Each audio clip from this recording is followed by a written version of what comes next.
오늘 우리 한국 교회를 둘러싼 여러 가지 일들 가운데 참 우려와 위기의 목소리가 상당히 많습니다. 우리 젊은 사람들이 교회를 많이 떠나고 있습니다.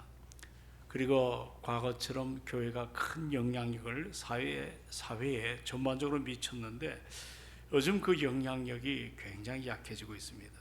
그리고 세상은 교회를 염려의 눈초리로 바라봅니다. 이 모든 현상에 우리가 한번 깊은 뿌리를 파고들면 저는 결국 다른 것이 아니고 예배의 위기, 이 예배의 위기에 닿는다고 그렇게 생각합니다. 여러분, 예배라는 것이 뭐냐면 교회의 심장이거든요.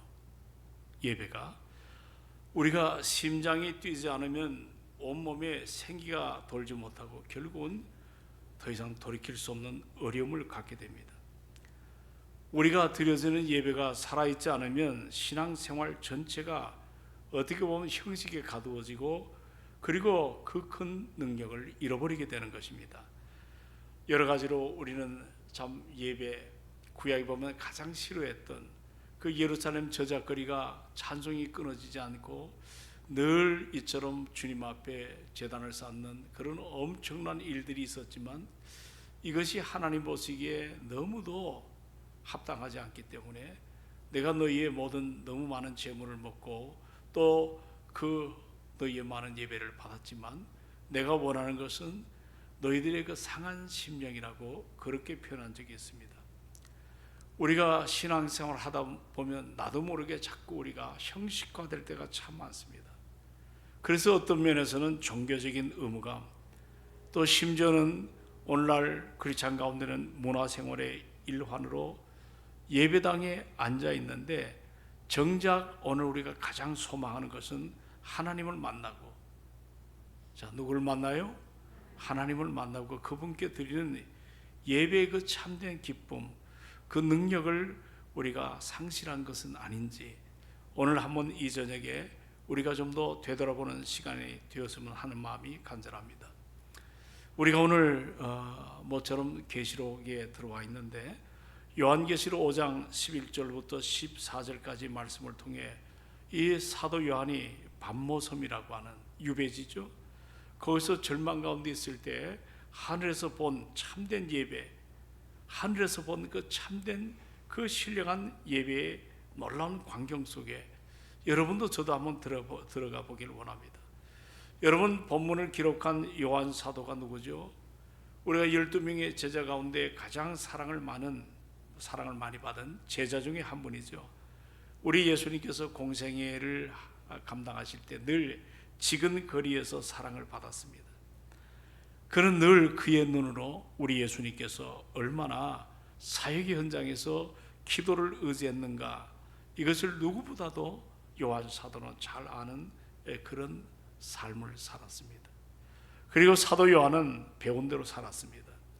그가 반모섬이라고 하는 이 반모섬은 요즘 관광지로도 개발이 되었다고 하지만 과거에는 이게 이 불뱀들이 거기에 사는, 아무도 거기에 사람은 살 수 없는 그런 정말 엄청난 그러한 쓸모없는 섬입니다. 이곳에 유비되었을 때 그는 보좌에 앉으신 이의 오른손에 들려진 책 한 권을 보게 됩니다. 책 한 권을. 그 책은 안팎에 계시를 기록했었고 아무나 그것을 볼 수 없도록 7개의 인으로 이것이 봉함이 되어 있었습니다. 힘있는 천사가 요한 사도에게 그 눈앞에 말하기를 누가 이 인을 떼어, 따라합시다. 누가 이 인을 떼어 하나님의 계시를 알리기에 합당한가? 그러니까 봉한 그 책을 도저히 인을 뗄 수가 없거든요. 그러니까 천사가 말합니다. 누가 이 인을 좀 떼가지고 하나님의 계시를 알리기에 합당한가?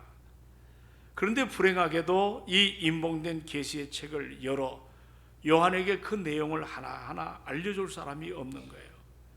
그때 여러분 성경에 보면 요한이 태도가 어떠한가?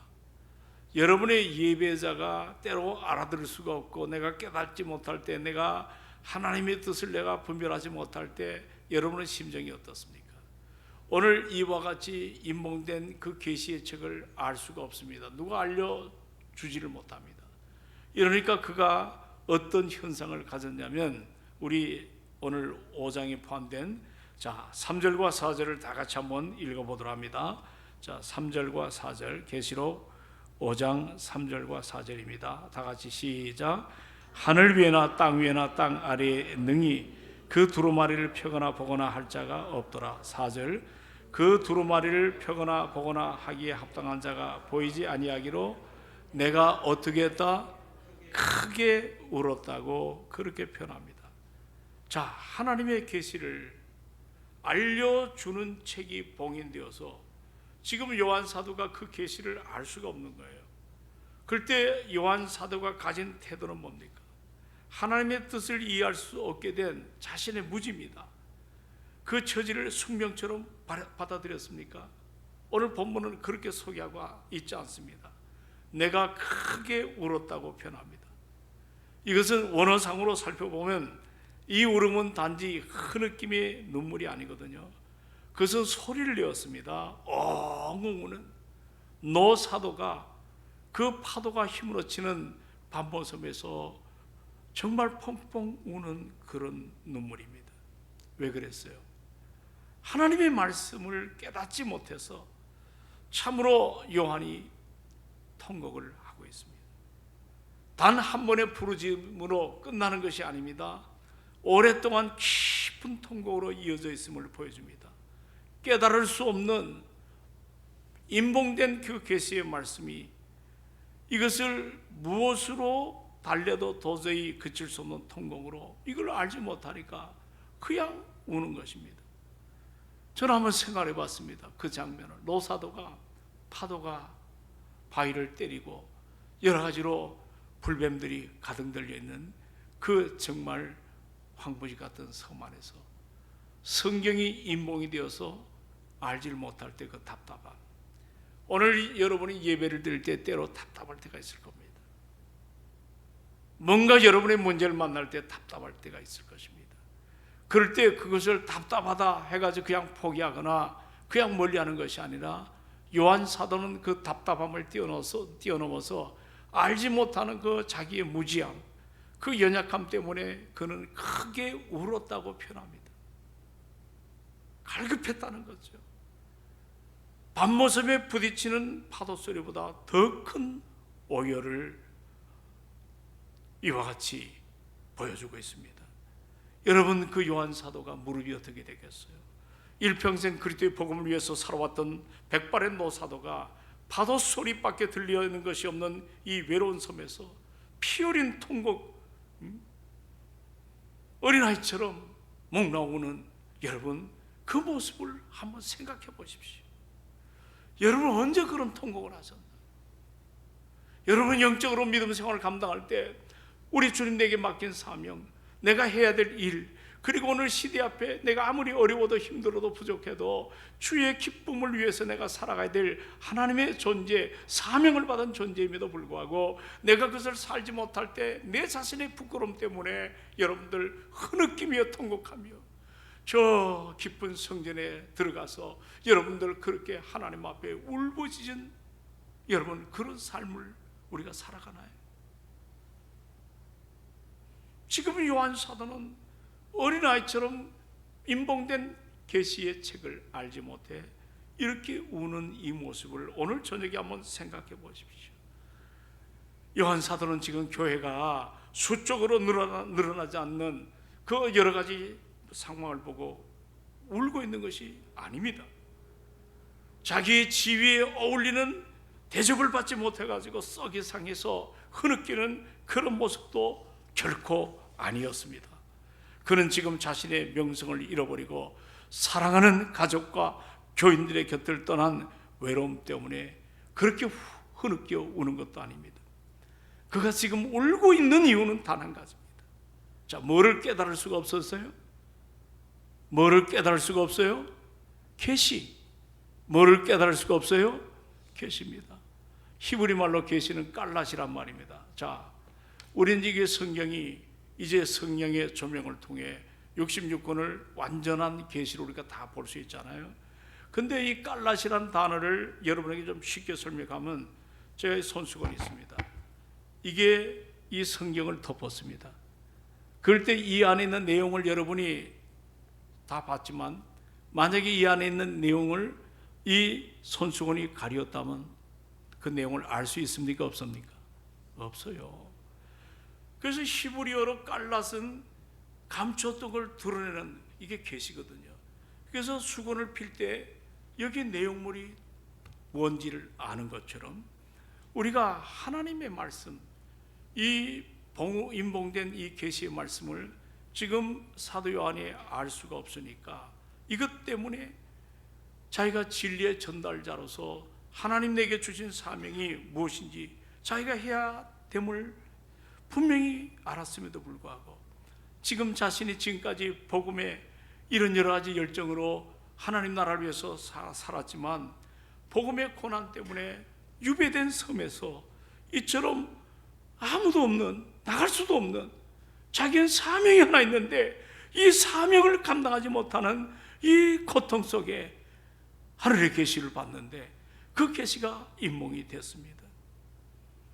자, 사명은 갈 수 없는 사랑하는 교회들 위하여 그리스도의 계시를 편지로 적어 보내는 것 아니겠습니까? 이것 때문에 요한은 이처럼 외딴 섬에서 몸부림을 치는 것을 보게 됩니다. 기도 속에서 하나님의 뜻을 찾으려 하는 오늘 요한 사도에 가서 좀 꺼주세요. 요한 사도의 그 절기를 한번 이 절기를 보십시오. 그리고 여기 7절에 보면 겉으로 사도 요한이 계시를 깨달을 수가 없는데 죽임당하신 어린 양 예수 그리스도께서 나타나십니다. 그리고 그 두루마기를 취했다고 표현합니다. 자, 우리 한번 다 같이 한번 계시록 5장 7절을 같이 한번 읽어보도록 합니다. 자, 다 같이 7절입니다. 자, 이 계시가 임봉이 되어서 도저히 알 수가 없는데 여기 보니까 어린 양이 나왔. 이 어린 양은 바로 예수 그리스도 아닙니까? 그 양이 나왔다. 이 보좌에 앉으신 이 오른손에서 두루마리를 어떻게 했다? 취했다.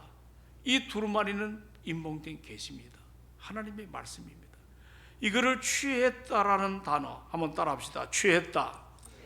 이 말은 뭐냐면 그냥 내가 이것을 가지고 취했다, 이런 의미가 결코 아닙니다. 하나님이 맡겨주신 이 구원의 계획, 역사의 열쇠를 이제 예수님께서 책임지고 이어받으셨다는 그런 뜻이거든요. 이제부터 세상의 역사는 다른 사람의 손에 들려있는 것이 아니라 예수의 손에 달려있다고 하는 세상 앞에 선언을 지금 하고 있는 것입니다.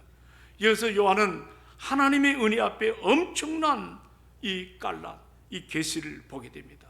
하늘문이 열리고 놀라운 환상이 펼쳐지는 거예요. 이 환상은 교회의 희망이자 우리가 드려야 될 예배, 바른 예배의 모델입니다. 전 오늘 수요예배 나온 여러분들, 정말 예배가 우리 삶 속에 살아있는 예배, 하나님이 기뻐 받으시는 예배, 내가 철저히 희생 제물이 되어서 주님의 영광이 드러나는 그런 예배로 우리 삶이 바꿔져야 될 줄로 확신합니다. 할렐루야.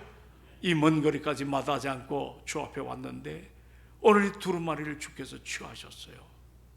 임봉된 이 계시를 어느 누구도 알 수 없는데 이제 이 두루마리를 주님이 어린 양 예수가 오셔서 그 두루마리를 취했다는 것은 이제 세상 앞에 선포하는 것입니다. 자, 이제부터 따라합시다. 이제부터 세상의 역사는 누구의 손에 달려있다? 예수님의 손에 달려있다는 선언입니다.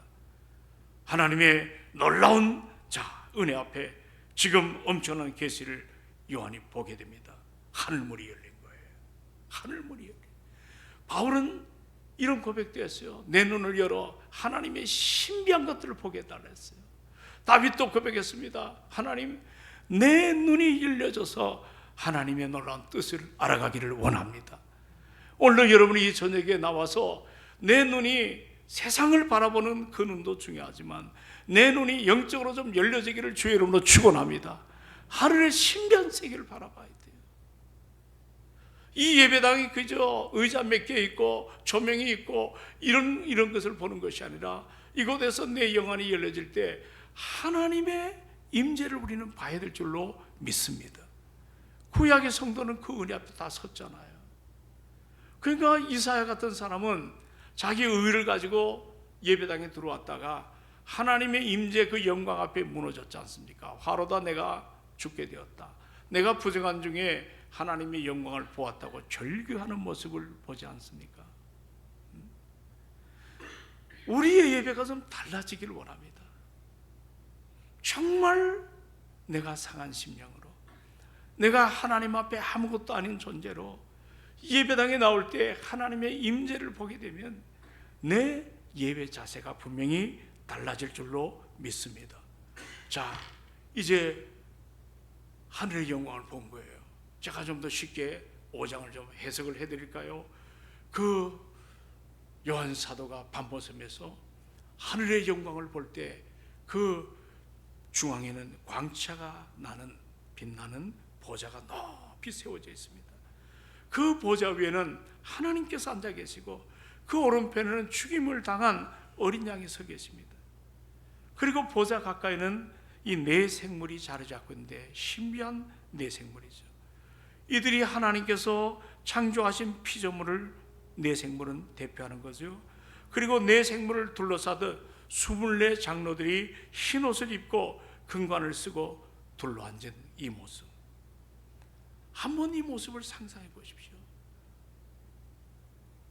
요한 사도가 중앙에 보좌가 있는데 보좌 높은 곳에 누가 앉으셨다고요?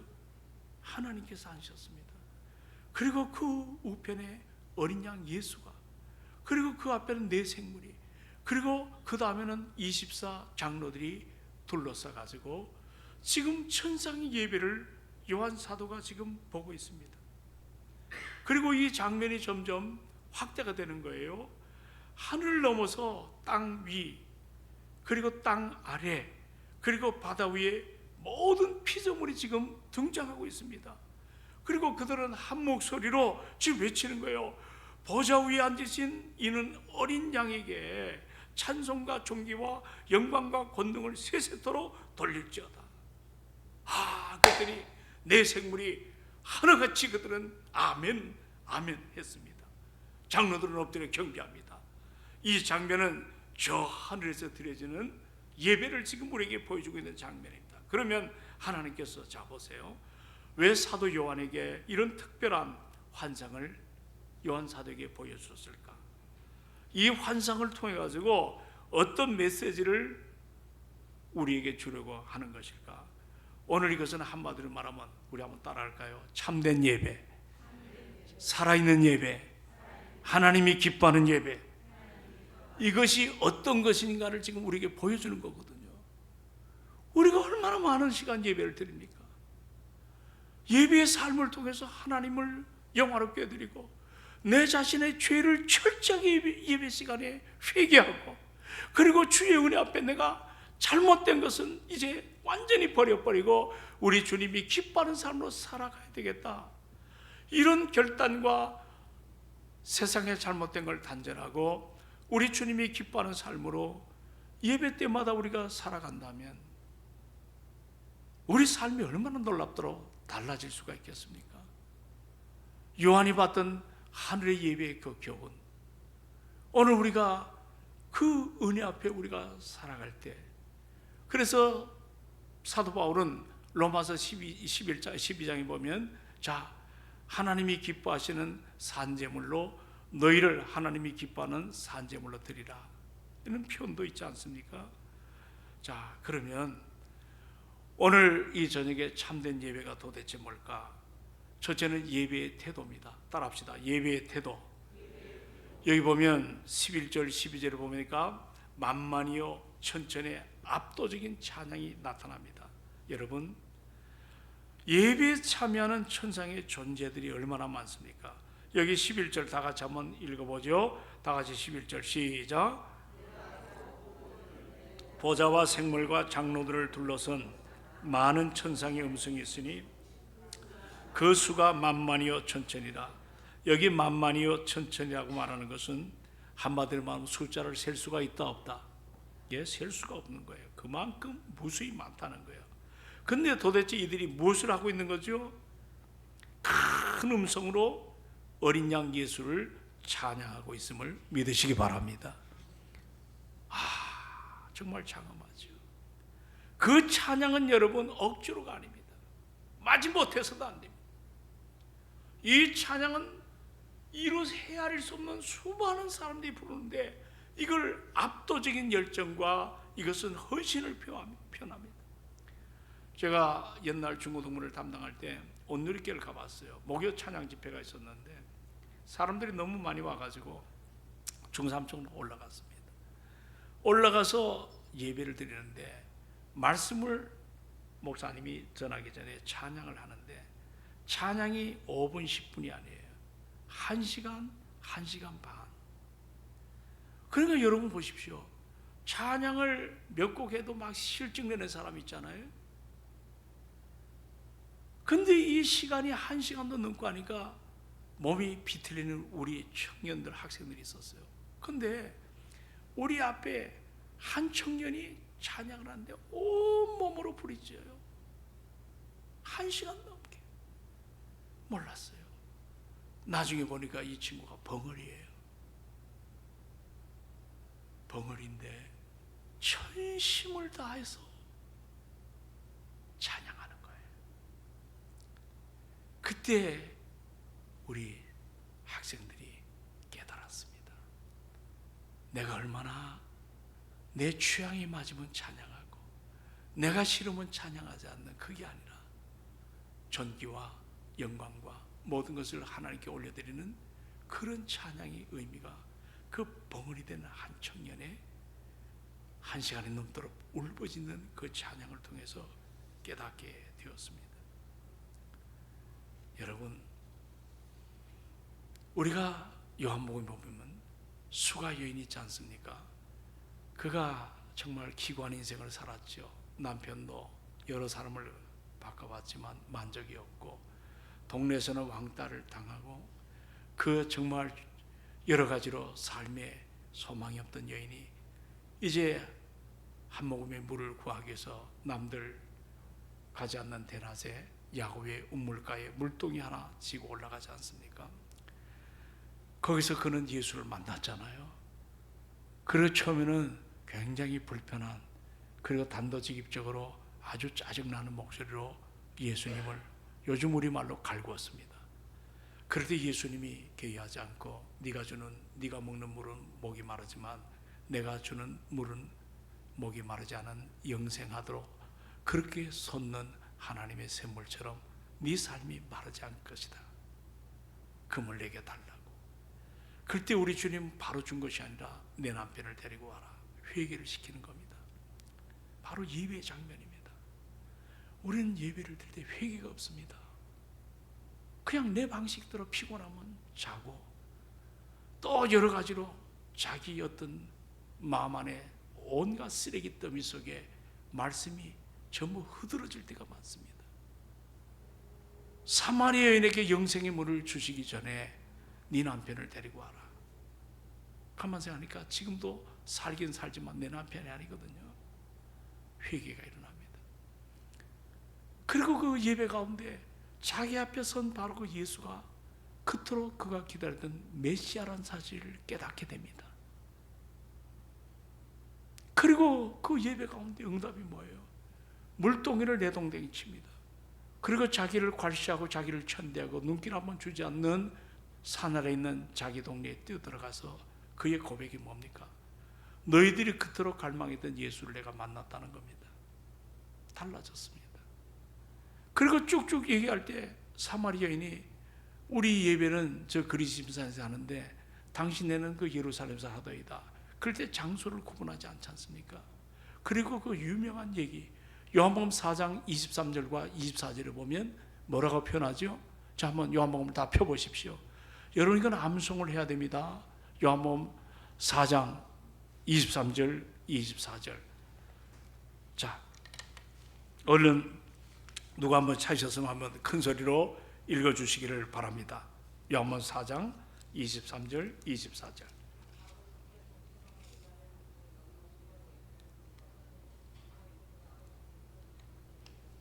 큰 소리로 다시 한번 23절. 자, 다 같이 다시 시작.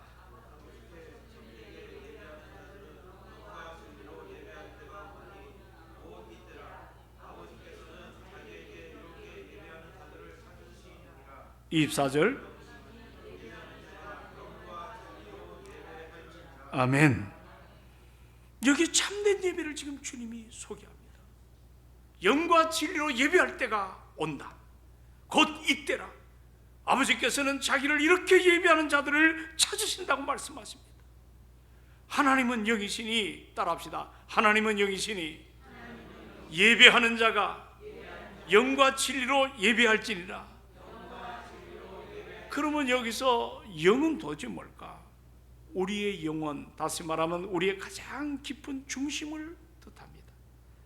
우리가 겉모습만 단정히 하고 앉아있는 것이 아니라 나의 감정, 나의 지성, 나의 의지, 몸 전체를 다해서 하나님께 집중하고 반응하는 것입니다.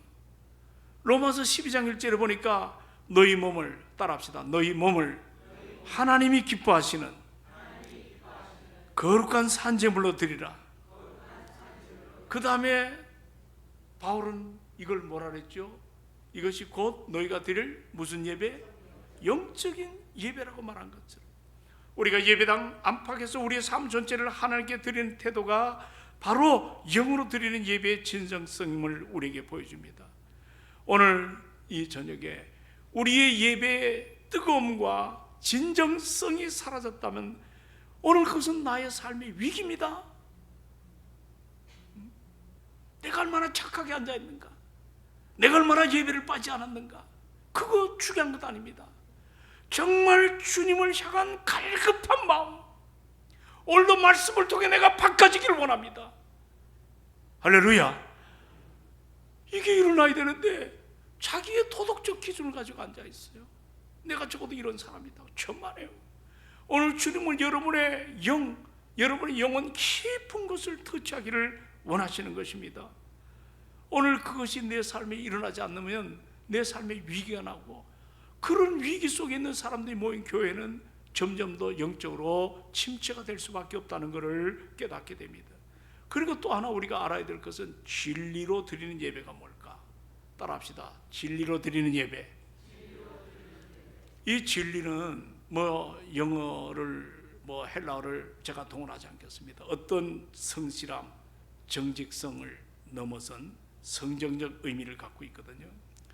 여러분 요한복음 14장 6절을 기억하시나요? 내가 곧 진리요 생명이니 나로 말미암지 않고는 아버지께로 갈 수가 없다. 우리 예수님은 살아계신 진리입니다.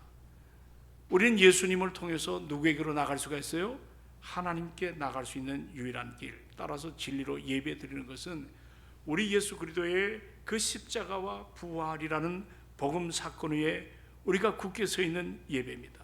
그분이 이루신 구속의 사역을 바르게 알고 우리가 바르게 믿고 그분만을 높이는, 정말 이 예배 때 집중적으로 우리 주님만을 좀 높이기를 원하는 이런 예배 한가운데 압도적으로, 여기 보니까 누가 여러분 계시죠?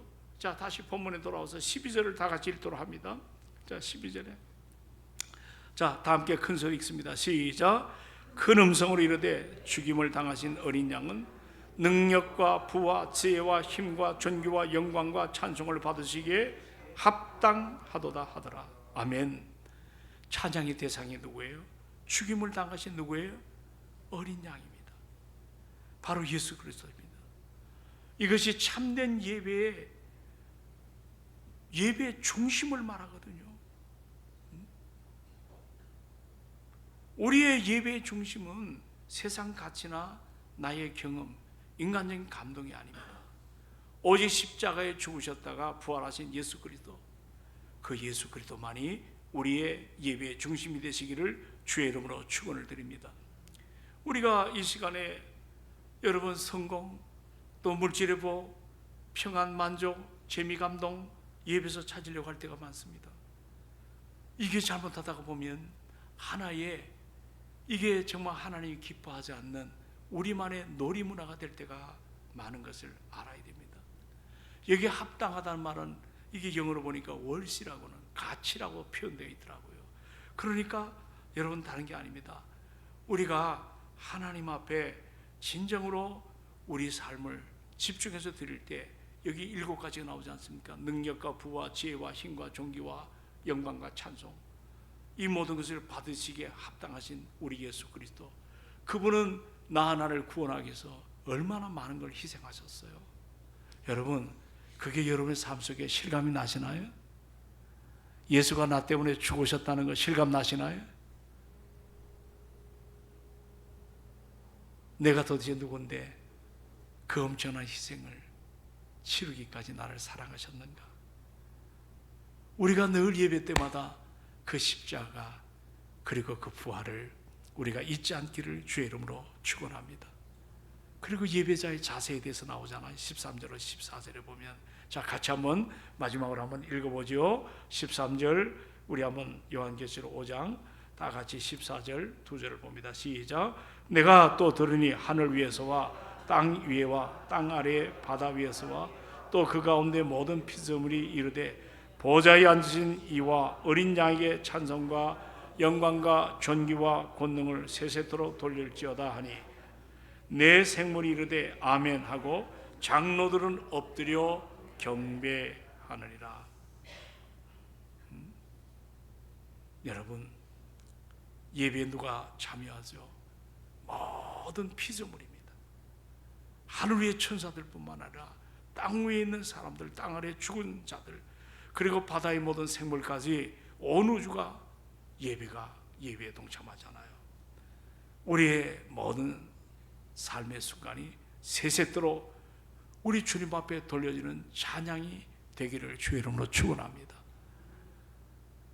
우리가 온전할 때도 찬양이 마르지 않고, 가정에서도 우리 찬양이 마르지 않고, 여러분, 이 모인 데서 찬양할 뿐만 아니라 우리 삶에 누가 보지 않는 현장에서도 우리가 마르지 않는 우주의 정말 방파레가 우리 삶 속에 뜨겁게 일어나기를 주의 이름으로 축원합니다. 어제 저녁에 일본 선교에 밤늦게 참석을 했습니다. 일본에서 오신 선교사들이 있었습니다. 그때 자기 아내는 중학교를 졸업하고 너무 힘이 들어서 학교를 가지 못했다 그래요. 근데 그 집이 예배당 옆에 있었기 때문에 자기 사모가 그 당시에 학교를 중퇴하고 그 예배당에 피아노가 있었다고 합니다. 늘 시간만 나면 피아노를 스스로 치는, 그리고 그 은혜 앞에 갈망하는. 근데 이분이 히로시마 교회에 부임을 했습니다. 남편하고 함께. 근데 사람들은 모르는데 피아노를 얼마나 잘 치시는지. 우리 목사님도 찬양을 잘합니다. 그 두 분이 1년에 2-3번 찬양하는데 일본의 그 교인들이 큰 은혜를 받는다고 합니다. 사랑하는 여러분, 음치도 또 내가 찬양을 못 불러도 여러분, 하나님의 은혜 앞에 우리가 달라질 줄로 믿습니다. 우리의 언어의 찬양이 마르지 않기를 원합니다. 저는 집사람한테 늘 잔소리를 듣습니다. 왜 이렇게 찬송을 큰 소리를 하느냐? 맨날 악보 피아노 하니까 내가 늘 틀린다 그래요. 근데 요즘 여러분들 놀라지 마세요. 밖에 나가면 제가 찬양하면 목사님 성악 음대를 나오셨냐고. 예? 여러분, 우리 교회도 세신자들이 그래요. 목사님은 음악대 나오셨냐고. 처음엔 아니라 그러다 이제 지쳐서 얘기를 안 합니다. 예? 찬양을 너무 좋아합니다. 그런데 우리 김 목사님 찬양은 이건 압권입니다. 큰 덩치에 눈을 감고 전심을 다해서, 이야, 한번 따라합시다. 이야. 아, 왜 안 해요? 자, 야. 우리도 좀 교회가 찬양의 역사가 되는 이런 교회가 되기를 소망합니다. 온 피조물이.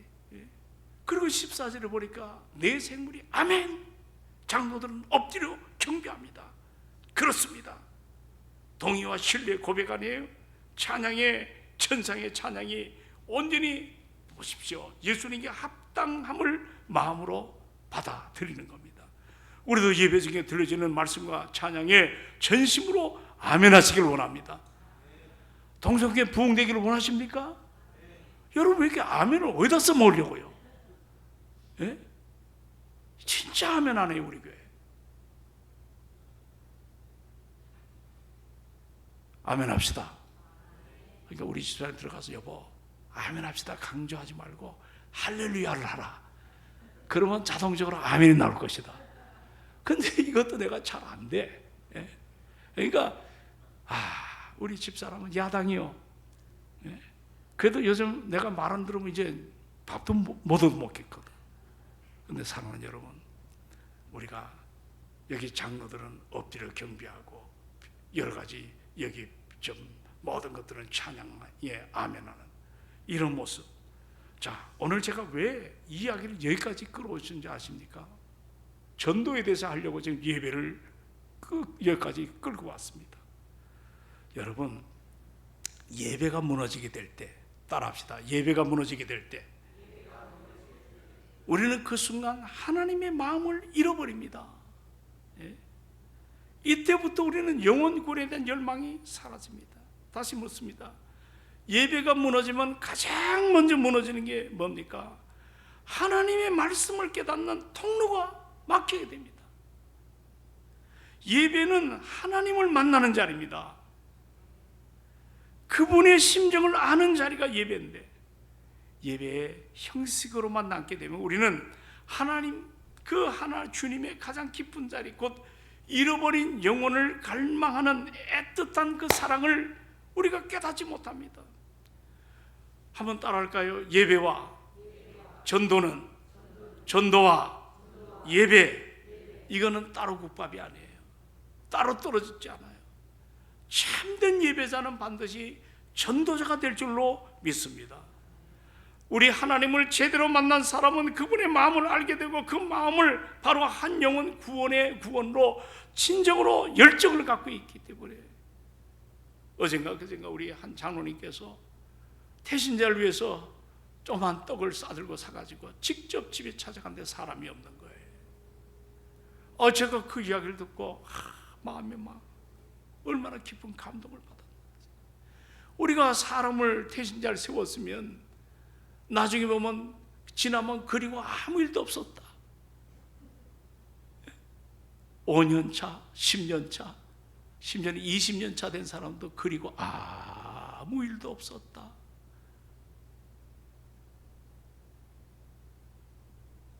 우리 그러면 되나요, 안 되나요? 저를 좀 보세요. 왜 땅에 뭐 돈이 들어있어요? 자, 되나요, 안 되나요? 안 되죠. 이젠 축기 내기로 예배가 발라지면, 올바르게 되면, 하나님을 찬양하게 되면 영혼군에 대한 그 뜨거운 마음이 일어나기 때문에 내가 직장이든 사업장이든 어느 곳이든지 내가 만난 예수 그리스도를 우리가 기쁨을 가지고 아름답게 증거할 줄로 믿습니다. 예배가 살아나면 전도가 살아날 줄로 믿습니다. 예배가 무너지면 전도의 문이 무너지게 됩니다. 그리고 아무리 전도해라 하도 안 된다는 건 뭐냐면 내가 예배가 병들었다는 겁니다. 예배가 어떻게 됐다고요? 병이 든 거요. 예. 사도 요한이 밤모섬에서 그렇게 목놓아 울었던 이유가 뭐예요? 교회가 세속화되고 신앙이 흔들릴 때 하늘 보자 예배를 보고 정신이 바짝 난 거예요. 그 비밀한 계시를 깨닫게 될 때, 그 영광의 보좌를 알게 될 때 요한 사도는 자기 사명이 다시 한번 새로워진 것을 깨닫게 됩니다. 저는 이렇게 정리해 보고 싶습니다. 오늘 한국교회가 위기라고 얘기하는데, 바꿔 말하면 그 위기의 가장 근본은 예배의 위기입니다. 여러분 동의하십니까? 정말 내가 감격하는, 지난번에 호산나 교회, 저 남쪽에는 가장 큰 교회 중에 하나죠. 우리 교회 왔던 정필도 목사님, 수영로 교회, 그 다음에 호산나 교회 사람들이 많이 모여요. 그 유진선 목사님 담임으로 계신데 그 사모하고 이제 우리 집사람 60세 때 제가 좀 격려하기 위해서 삿포로를 갔어요. 옛날 우리 삿포로 몇 번 갔잖아요. 근데 그 유진수 목사님이 굉장히 여유롭습니다. 교회 안에 문제가 많음에도 불구하고. 근데 그 사모님이 이제 영문학과를 졸업했는데 숙대를 나왔어요. 그 우리 집사람도 숙대를 나왔잖아요. 식품의학과. 그러니까 동창이 되니까 둘이 또 성격이 좋아가지고 그렇게 막 숙대가 모이니까 숙대 맛이 돼버렸어요. 얼마나 이야기들 많이 하고 하는지. 그러면서 유진수 목사를 그저께 만났습니다. 만났는데 요즘 목사님 어떻게 지내냐고. 그 얘기저기 하면서 이제 이런 보니까 그분을 내가 유심히 봤어요. 항상 제가 그분 유튜브도 들어가서 영상도 지금 보고 그러거든요. 늘 웃으세요. 그래서 저도 연습을 해요. 지금 강단에 나올 때 좀 웃어야 되겠다. 자, 여러분 한번 얼굴을 보십시오. 한번 웃어 보십시오. 자, 진날이 간사는 그게 웃는 거예요, 우는 거예요? 예? 저 김명진 장로님.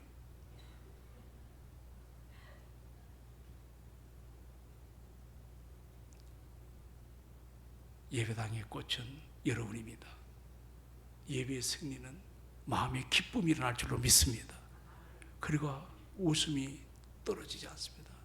끼리끼리 맞는 사람에게 웃는 웃음이 아니라 예배자의 자리에 서서 여러분 얼굴 보면 압니다. 왜 저렇게 심각한 모습을 가지고 앉아 계실까? 좀 우리 따라합시다. 인상을 바꾸면 인생이 바뀌어진다. 동의하십니까? 내 인상이 바뀌면 뭐가 바뀌어져요? 우리 인생이 바뀌어집니다. 너무 서글퍼하지 마세요. 돈 없다고, 뭐 힘들다고. 여러분 잠시입니다. 하나님의 은혜 앞에 서서 하나님의 기쁨을 회복하는. 그래서 오늘 여러분에게 이 도전을 주고 싶습니다. 하나님이 기뻐하는 예배자로 서게 되면 전도가 살아날 줄로 믿습니다. 여러분이 견딜 수 없는 마음을 가지고 밖에 나가 전도하는데 여러분 얼굴이 오만 죽상이 되면 전도 그 듣는 사람이 어떻게 생각했어요? 내가 부족해도 성령이 하실 말씀을 주신다고 확신하고 때를 얻든지 못 얻든지 전도하는. 그래서 제가 소망하는 것은 예배의 승리자가 되기를 주의 이름으로 축원합니다. 예배의 승리자가 되어야 돼요. 오늘 여기서 은혜 받고 돌아가시기를 원합니다. 그리고 천상의 예배, 그 예배 모범을 통해서 요한 사도가 그렇게 울다가 그 천상이 열린 하나님의 계시를 봤잖아요. 그 인생이 바뀌어진 것처럼 사랑하는 여러분, 오늘 말씀을 정리합니다. 우리가 예배의 가장 아름다움은 회개입니다. 회개. 내가 하나님 앞에 감춰놨던 죄를 하나하나 드러내고 그 회개를 통해 다시 한번 회복이 되고, 그리고 우리 심령 안에 꺼지지 않는 하나님의 불씨, 영혼권에 대한 열망이 타오르게 될 때, 오늘 여러분이 한 사람을 통해 이제 10월 19일 날 이번 5일은 이제 가족전도, 그 다음은 이웃전도 다 워밍업을 하시고, 그렇게 해서 우리 한번 자신감을 갖기를 주의 이름으로 축원합니다. 하나님이 하실 줄로 믿습니다. 어느 장로님 참 그 모습처럼 부부가 함께 그 떡을 바리바리 싸들고 그 전도할 대상을 찾아가는 그 모습, 난 우리 교회 모든 성도들의 모습을 보는 것처럼 너무 마음이 즐거워요. 이런 우리의 모습이 좀 뜨겁게 일어나기를 원합니다. 그래서 돌아오는 주일날은 가족이 좀 오시길 바랍니다. 할렐루야. 요즘 우리 교회가 아멘을 정말 안 해요. 내 이름은 10시까지 예배 드립니다. 할렐루야.